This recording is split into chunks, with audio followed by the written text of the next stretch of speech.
Hello everyone, welcome to Clickheads. I'm Eddie the Chump, and today we're going to be talking about Riot, going into further depth about Reyna's kit and its long-term effect on the game. We're going to be referencing three things here: a Desserto article, Riot Morello's tweets, and a tweet from fellow developer Altombre. Reyna is very different to the rest of the cast, and I'm fascinated to hear what you guys think of some of her abilities, as at least in my mind, they could be considered somewhat controversial. Let's jump straight in. So last night, Riot released a trailer for Reyna, and because the action shown was quite hectic, it was a challenge to see what was actually going on. We gave our best guesses at the time, and at least some of them have been proven right. In this Desserto article, they outline a summary of what we now know her kit to be, but we're going to be looking directly at the developer tweets for ourselves to get a better understanding. First up, Morello started with this: "We didn't end up doing a gameplay trailer for Reyna, so I'll help clarify her kit a bit. Reyna is Feast or Famine and a big get frags agent. Two of her abilities require soul orbs to cast, which are only spawned in when Reyna kills a player, and they only last a few seconds." He continued,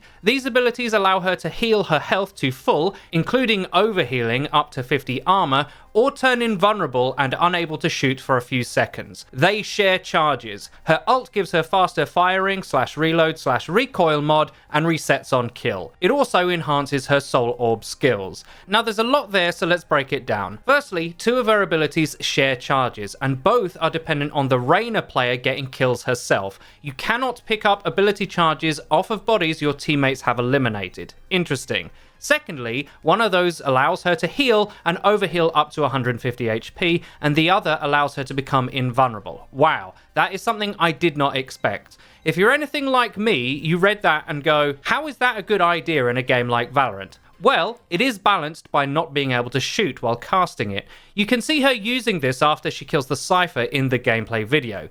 As some of you noted, she goes somewhat invisible and her gun disappears. I said yesterday I thought that was a cast time or channeling effect to say the soul absorption, but no, it's actually her making herself immune to damage. You can tell by the resource bar that this does not last very long and would have to be very situational. I want you to internalize that she needs orbs to do this. She cannot store or buy these abilities outside of in-game frags, and it has to be her that gets the frag for an orb to drop. She cannot carry over these charges from round to round, so this is a distinctly mid-round ability. So you could not, for example, peek window on Haven while being invulnerable straight off the rip to tank, say, an op shot and have your teammate trade for you. Reyna has to frag or she doesn't do anything, as Morello notes here. Reyna has the potential to pop off like no one else, avoiding being traded on or healing, so you have to beat her square up each time. If she doesn't get kills though, she's bad, like near useless. You're making a big bet picking Reyna. The only ability that doesn't require her to frag is her C ability.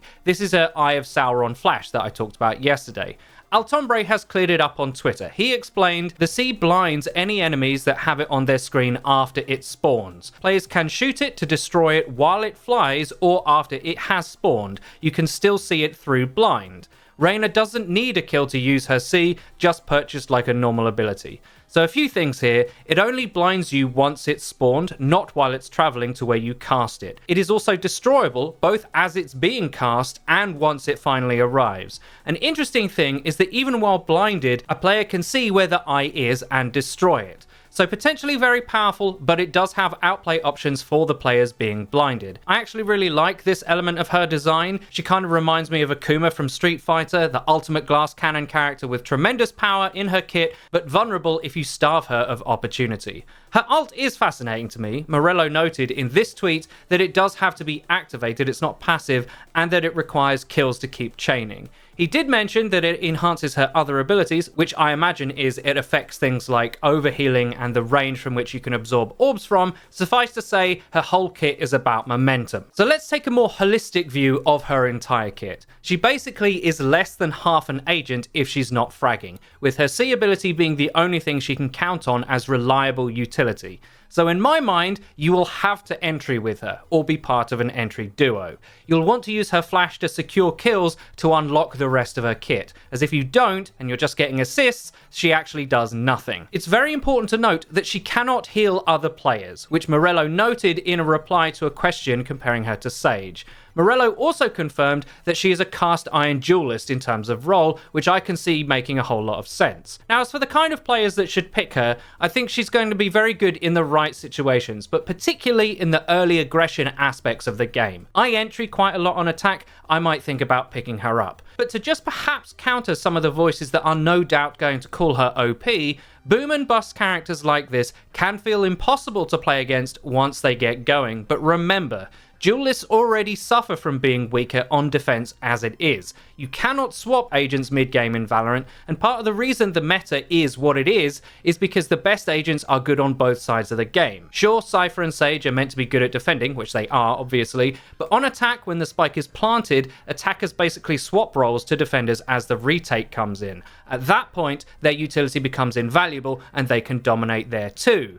The same is not true of agents like Jett, Phoenix, and now Reyna. In fact, Reyna is even more weighted to one side than the other two, in my opinion. She only has a flash when defending, and you won't always be in position to grab an orb quickly and then pop off without exposing yourself to being traded. There will for sure be rounds and matches where a Reyna player completely dominates, and it might feel a bit unfair. But what a lot of players won't remember will be the rounds where she actually does nothing, peeks and dies for free before even getting started. I won't lie, when I saw invulnerability as being an actual thing, I was worried. For instance, it has to be clear to the player looking at an Invincible Reyna when that effect is on or off. If you look at when she uses it in the trailer after killing the Cypher, it doesn't last that long, and when she becomes vulnerable again, she cannot instantly shoot. She has a recovery time, which I think is absolutely needed. If she could shoot instantly the moment it stopped, that would be a real concern to me. But as Riot have already thought about that, I'm nowhere near as concerned as I was initially. I'm going to reserve full judgment until she's out and I'm playing as her and against her.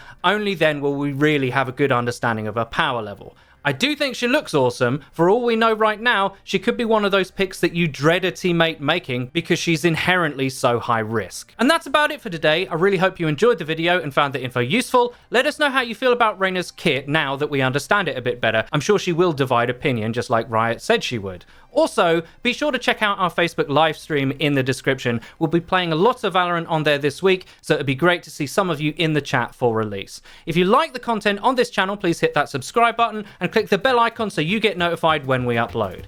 Until next time!